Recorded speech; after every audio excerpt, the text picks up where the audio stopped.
Welcome to Why I Left, a podcast that explores the Great Resignation. I'm your host, Brian Aquart. Join me as I chronicle real stories from real people about the reasons they decided to leave their jobs during the pandemic and what has happened since.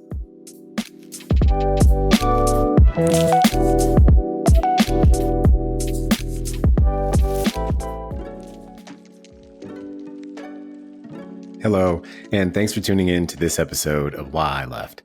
In this episode, you'll hear from Dave Wan, founder and CEO of Budget Captain, who not only built his business to six figures while maintaining a 9-to-5 job, but also helped countless individuals escape the shackles of credit card debt and financial stress. Now, Dave's story is a testament to what's possible when you take control of your financial destiny, despite your upbringing. Now, discover the pivotal moment that led Dave to make the leap, the strategies he used to build his financial security, and how he's transforming the lives of his clients by addressing both the psychological and practical aspects of money. His insights and expertise are sure to leave you inspired and eager to embark on your own journey to financial freedom. Let's go check it out. All right, welcome back. So our guest today is Dave Wan, founder and CEO of Budget Captain. Dave's career journey is impressive. However, what truly sets him apart is his commitment to helping others take control of their finances.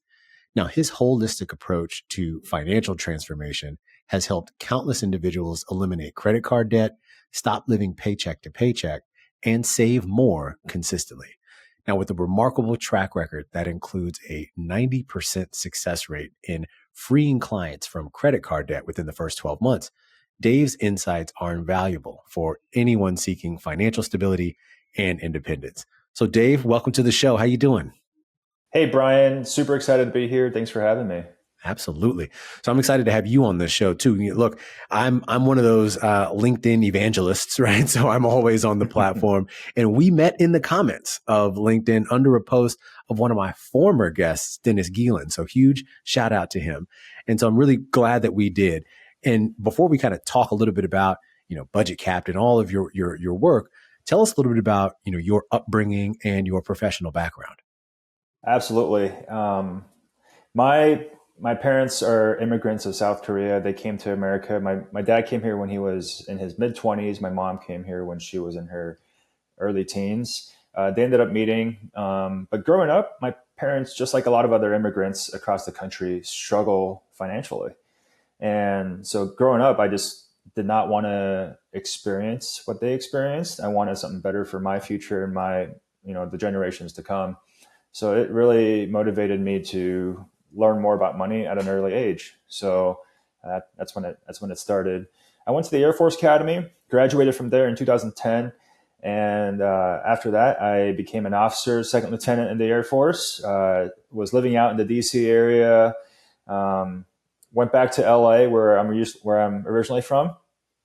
And from there, got a special assignment to go teach at the Air Force Academy. And that started in 2016. So I was teaching marketing and to a bunch of juniors and seniors in college. So 20 to 22-year-olds.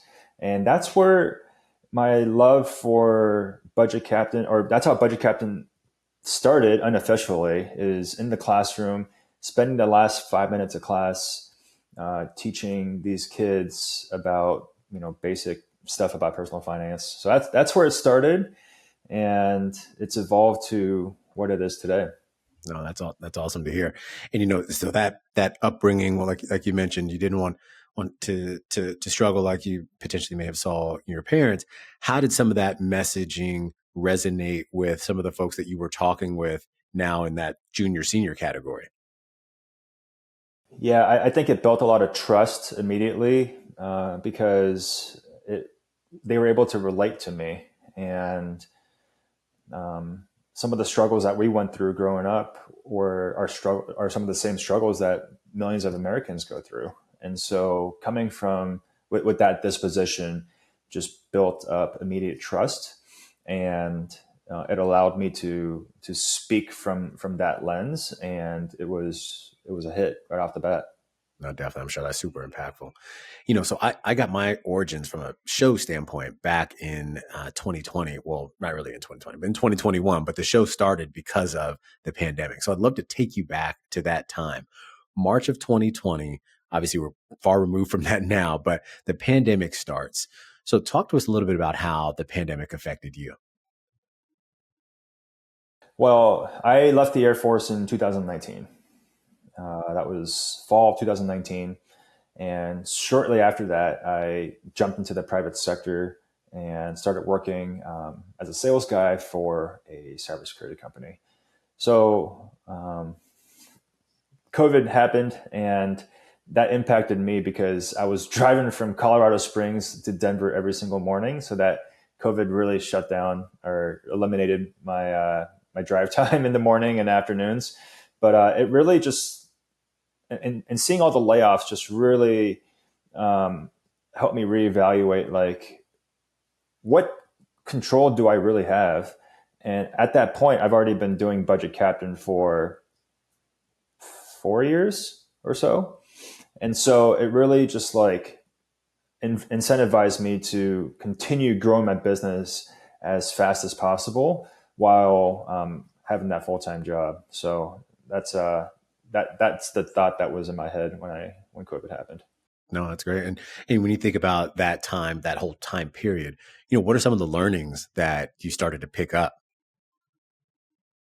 I started to pick up like just how to run a business by myself initially, and so following people like Justin Welsh on LinkedIn just really sped that up, and leveraging technology to run a one man show was what I learned the most. And during that time period, just like understanding what's working, what's not working in my side business was something that I had to really uh, be be up to speed on.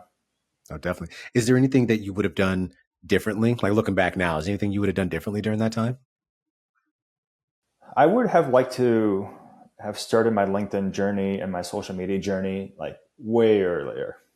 I didn't start that until February of 2023.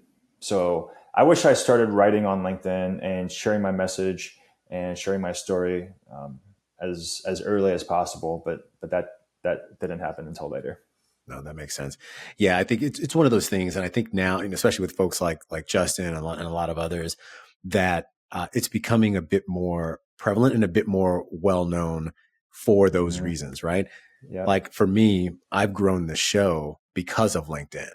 And look, I'm on Instagram, I'm on all the other places, but there's not really that much of a connection that I've been able to build with folks. Now, don't get me wrong, I've pulled some guests off Instagram despite not having a large follower count at all. But I think with LinkedIn, there's a bit more authenticity there that folks can really like, hey, connect with you. Like you can see where I actually work in real life on LinkedIn. And so I think that's huge. And so hopefully folks start to use it a bit more. Yeah, LinkedIn has been great. Like you mentioned, the level of authenticity, and there's also like a underlying level of accountability, which promotes positivity, right? Overall, right?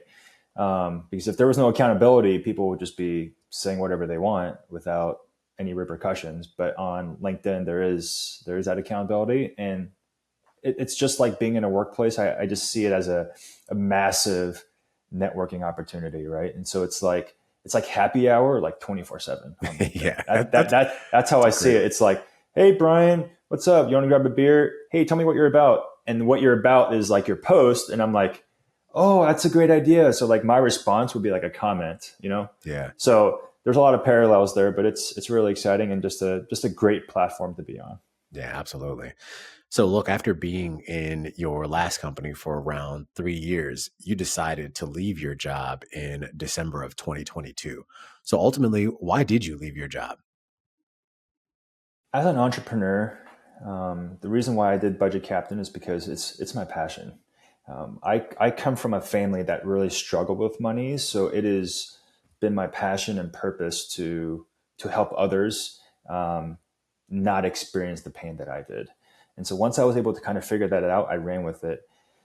And once it becomes your purpose and your passion in life and your life's calling, it just starts to scream louder and louder and louder as the level of impact just continues to go up. And so for me, it just made more sense over time that this is something I need to like devote all of my time to, because if my time is split, then I won't be able to make as big of impact as I would like. And so it just came to a point where it just made sense for me to focus on this full time versus doing it on the side and my impact being minimal. And I like that you mentioned that. I talk to a lot of folks who like are balancing this side hustle and 9 to 5. And what I loved about your story when I first, when we first met was, you like you mentioned, before you even started the last role, you had been running Budget Captain for about 3 or 4 years. So you successfully build this business while maintaining a 9 to 5 before taking this huge leap.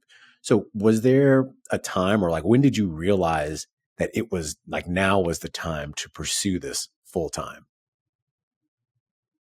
I want to say my initial thoughts came into my mind in 2021. And then in 2022, it just started to ramp up even more. And um, it it wasn't like an overnight thing, but I want to say it like my thoughts gradually just got stronger and stronger, and the pull just got stronger and stronger over the course of a year. So I want to say anytime between mid 2021 to mid 2022. So it was a healthy amount of time for me to really evaluate my emotions and go, am I am I really wanting this? Can I really do this? And I didn't want I didn't want my emotions to like dictate this for me. I wanted this to be an objective decision. So I took some time to do it, and I have a system on how to make the best decision possible with all the information that you have. And I actually share that with my clients too. On if you have two really good decisions, like how do you objectively choose one over the other, right? If it's two really good options. And so for me, it was like, okay, stay in corporate America or do my like pursue my passion. And honestly, they were both good options. I just needed to come to a decision. Yeah. And so it was good. It was good. Yeah. But it took some time. It took some time for sure. No, definitely. And, many people are really, really hesitant to leave like that security of stability, right? And so could you talk a little bit about the financial milestones and maybe strategies that you use to feel comfortable in taking that leap? You talk about this decision making, right? And so tell us a little Mm-hmm. bit about that.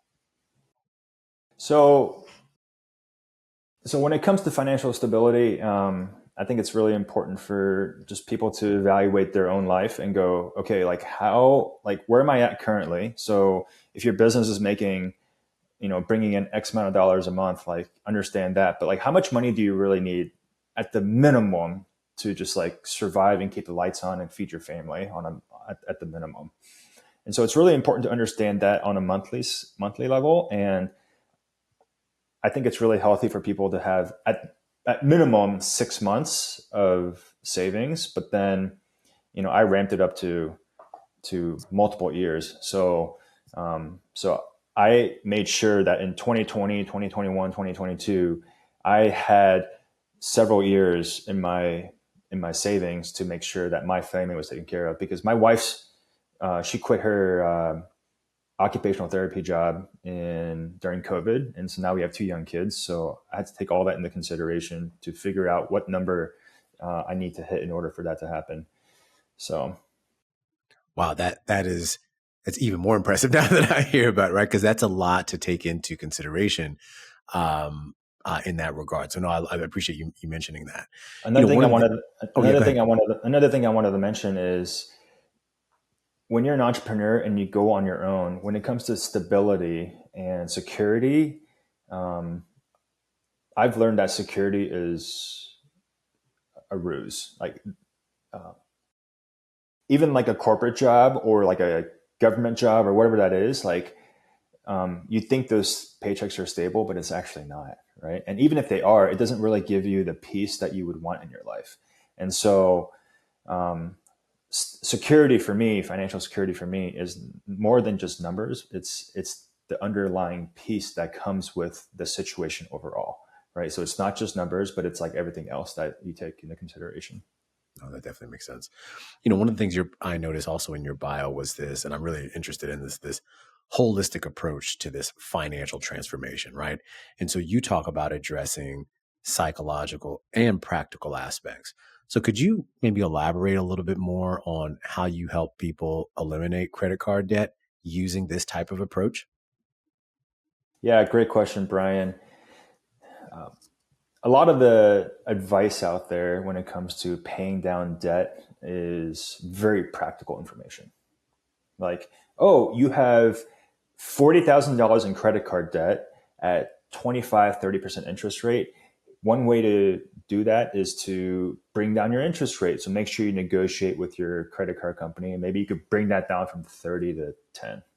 Or you could talk to a debt consolidation company, and they could consolidate all your debt so that way your overall interest goes down from 25 to 15 or 5 or whatever the situation might be. Or it's like, hey, here's some savings hacks so you can save some money on gas, or you can do this and lower your grocery bill and all that stuff, right? But the overall mantra is to also like spend less than you make. And all these are very practical things, right? Brian, you should take steps from 1 to 2 to 3 to 4 to 5, right? Those are all practical and those are good. It's really important to keep that simple. But none of that really changes and addresses the behavior of why people are in debt. And so for me, I've learned in my own life and observing others that debt is a debt above and beyond the bare minimum to survive, right? So there's a level of money that you need in order to just live. But above and beyond that, there's a lot of debt that's reoccurring in America. It's just happening over and over again. And so I see debt as a symptom of something deeper that's going on in America. Why are people keeping up with the Joneses? Why do people have fear around looking at their bank account?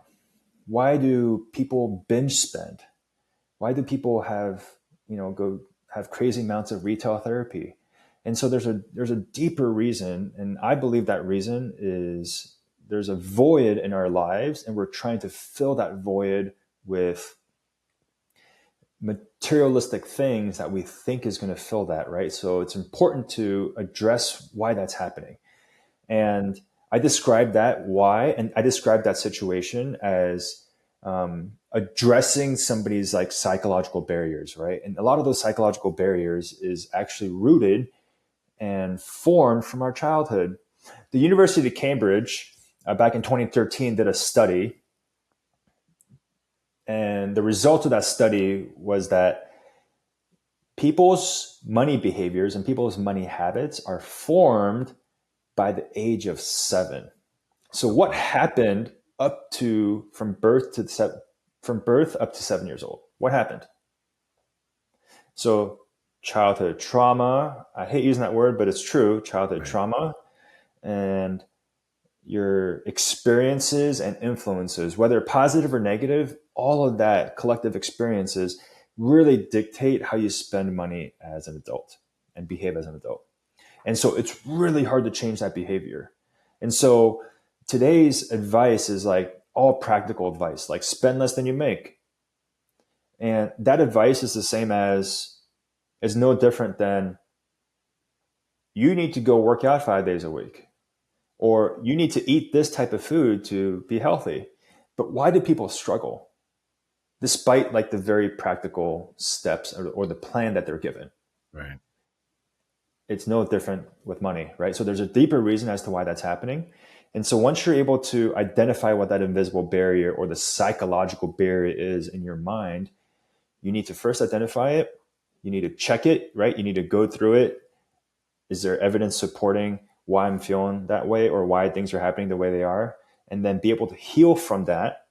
So that way you could break down that wall and then move forward and be closer to where you want to be in the future. So the practical stuff is great. That's what you see everywhere. But addressing the psychological side and being able to like release that from your own body and from your mind, along with the practical side, is just a powerful combination for people to do a lot of really good things in life to include paying down their credit card debt.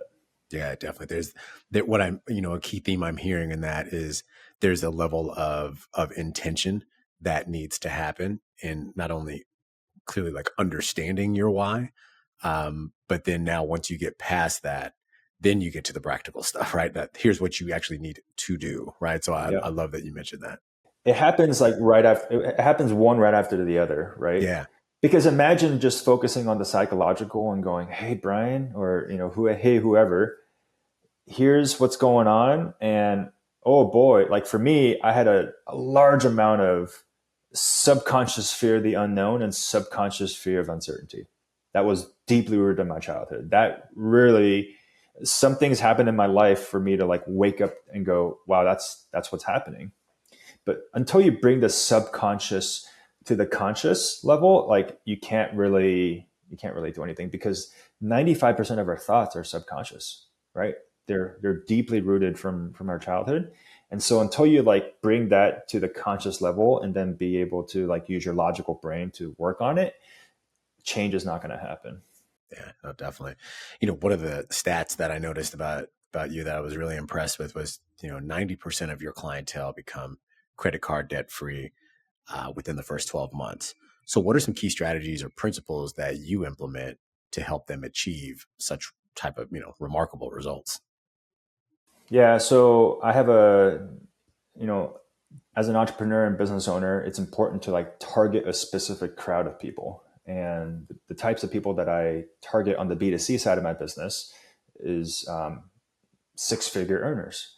And with six figure earners, they have the potential to, there's a lot of room in there to like actually make stuff happen. And so being able to evaluate a good fit for whether they could, whether they're a good fit for me and for them. Being able to work together as a team, but like I said, addressing their psychological barriers has been a huge thing, right? So them self-identifying like, oh, this is why I am spending this, or this is why my behavior is this way. And then soon after that, being able to build the habits and trying to adjust those behaviors is key. Because if you just address the psychological and just sit there and then see your debt go up, that's kind of pointless, right? And so address the psychological, and soon after that, give them the simple steps to like pay down their debt, um, is my strategy. But things have to be simple. The practical side, there's so many voices out there trying to say, mine's the best, this is the best, let's try this, let's try that. And for me, that's just all noise. It's just really important to keep things as simple as possible, simple but efficient. And my clients have seen that. No, that's great. And how, you've worked in both the private and public sectors. How do you think your like these types of previous experiences influenced your approach to financial coaching and now entrepreneurship? Yeah, absolutely. So when it comes to, one of the things I learned in the public sector, especially being in the military, is camaraderie and relationships, and how important those relationships are, right? When it comes to the government, naturally things are a little slower when it comes to innovation. So that's where I learned how to like be a forward thinker in the private sector, right? So be forward thinking, right? Cut out all the waste and just like go from A to B as fast as possible in the least amount of time, least amount of money, right? So public sector was more like relationships for the military, and for me in the private sector, it was like forward thinking, innovative thinking, and then combining the two, it's like I want to get you out of debt as fast as possible, but then like also apply the relationship, because the empathy and compassion towards their situation and being able to guide them has been such a powerful combination. So the relational side and like the efficiency innovation side has been really good for us here at Budget Captain. Oh, that's great. And now one of the things you mentioned too is that you've noticed that about 60% decrease in the time spent being stressed over money for your clients. Could you share maybe a success story or a testimonial of how, your clients really experienced this reduction in stress and how it impacted their life? Yeah, absolutely. So I have a client that was really stressed about looking at their bank account. And that fear manifested. So after doing some work, that fear manifested itself because of his childhood and his mother, who had an unstable household, mom and her husband in and out of the house. Her job was unstable and her living situation was unstable. So that created a lot of fear, which was then passed on to her kid. Her kid, as an adult, would show that type of fear in all areas in his life, right, to include money. And so he was always constantly stressed about money, but was also fearful of looking at his bank account to like actually know the numbers and make it work for him. And so after working with me, he was able to abolish all that. And like now he's like saving 4 times more than he was used to every month. But one of the measures of success that I was using was, how much time were you spending stressed about money on a weekly basis? And now what is it? Okay. Right. And so it's like, oh, I was spending 10 hours a week stressed. Now it's 4 hours a week. Right. And so just imagine like what you can do with those 6 hours that's freed up in your mind. And now you could do so many good things, right? Because that money stress has dissipated. And so that's a success story. His savings rate went from $500 a month to $2,300 a month. And with that money, now he's able to do really, really great things with whatever he wants to do with his life. Oh, I love that. I love that. For those who may be on the fence about whether it's time to pivot from their current role into something else, what advice would you give them? I would build your business while you still have your 9 to 5, right? And make sure that you have the proper measures in place to make sure that your mortgage is going to be paid for, your family is going to be taken care of over at least 12 months is my threshold. And so once you're able to do that, kind of see like where your future is headed with that job, and if that was your full-time job, and just make sure that, I mean, sometimes you just got to take that leap of faith, right? I would not leave with nothing in hand. I would leave with actually the train moving already. And so, but in order to actually see the real fruits of your side business, um, I believe it's going to require taking that leap of faith.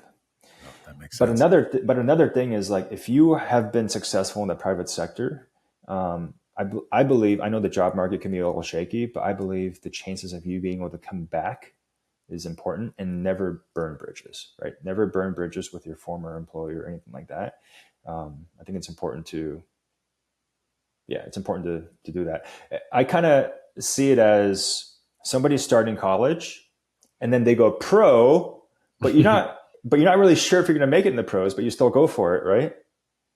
And then you're like, oh, that didn't work, but you tried it out, you made some money maybe, and then you are like, okay, a couple of years later, I'm going to go back and finish college. I kind of see it like that, right? So going back and finishing college, I'm not saying the job is going to be there for you to take, but if you have a proven track record in the private sector, um, and you've maintained those relationships, I would say there's a safe bet that you could be able to get another job, if things were to not work out. No, definitely. And looking ahead, what are some of your future goals for your business? So I started my company and started coaching one-on-one, which has been great. Been loving it, and it's honestly my bread and butter, and I love doing it. But I want to make a bigger impact. So we are currently doing a hybrid B2C, B2B model, to where B2C is the one-on-one programs, but the B2B model is, I want to work with companies and be able to provide them a financial wellness program that they could then give to their workforce, right? Because we all know, kind of, we talked about stress, is if you have money stress and you're stressed at home, you're going to bring that stress from home to work with you. Work. And when you bring it to work, that impacts bottom line, no doubt, performance, productivity, and engagement at work. So imagine like you are an employee getting paid a couple $100,000 a year, and you're not doing any of those things. right? It's really bad for the business and their bottom line. So I have partnered with businesses, and that's the future where I want to go, along with speaking across the country. No, that's awesome to hear. Yeah, because we talk about wellness overall. A lot of times people think of mental wellness and things like that, but financial Mm-hmm. wellness is also a thing, right? And so I think sometimes mental health can be impacted by their financial health, right? Yep. And so I love how you're kind of tying these two things together for sure. So what's one question that you have for me that potentially I could answer? What are some of the successes that you've seen? Like, what are some of the the best stories that you've seen from people that you have interviewed on your show? Yeah, I think the common themes of, and I can rattle off a couple of folks who've kind of recognized or who've kind of embodied this, but one of the biggest themes that I've seen for the show is this idea of self-actualization, right? You talked earlier about, you know, marrying the passion and purpose. And at some point that there was that tension between 9 to 5 and side hustle. And that both routes, what I love that you said is that both options were good options, right? It's just that you decided to go with the budget captain route for Yep. the reasons that you mentioned. And so what I have really enjoyed, there are stories, I think of, a guy, Keith, who had mentioned some things around this. I talked to a guy from Peloton, Chase, he's actually on season 3, that at some point people like the pandemic gave folks a lot of time to sit back and think about, what am I doing? Why am I Mm-hmm. doing it? And do I want to do more of it? Right. And Mm-hmm. when you're not in that hustle and bustle, and people actually sat with themselves and with their thoughts, you start hearing this beautiful symphony of folks saying, well, you know what? Yeah, it may have been good here, but I really want to do this because of this reason.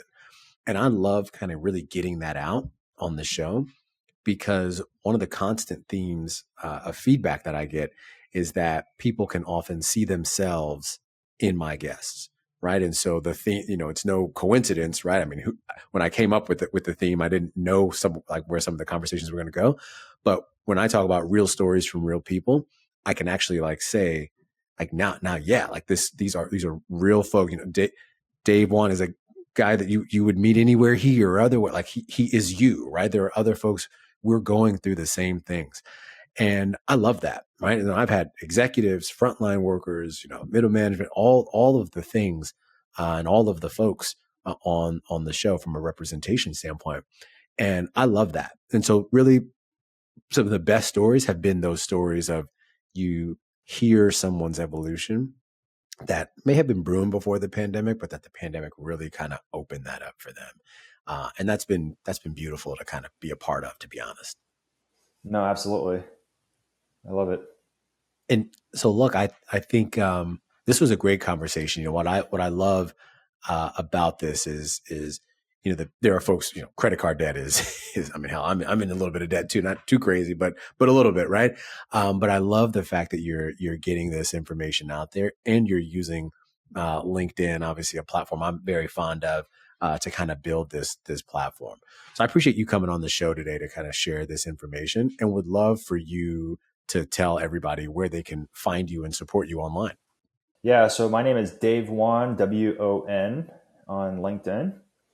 And my website is budgetcaptain.co. Very nice. So I'll make sure I put that information in the show notes. And look, that'll do it for today's episode. Again, I want to thank Dave Wan for joining us today. As I mentioned, I'll put his info in our show notes, and I hope you all have a great week, and we'll definitely see you next time. Dave, thanks again. I appreciate it. Thanks for having me here.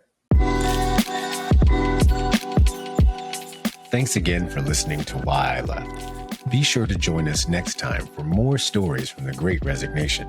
Visit us at www.whyileft.co. That's whyileft.co. And subscribe to the show on YouTube, Spotify, Apple Podcasts, or wherever you get your podcasts.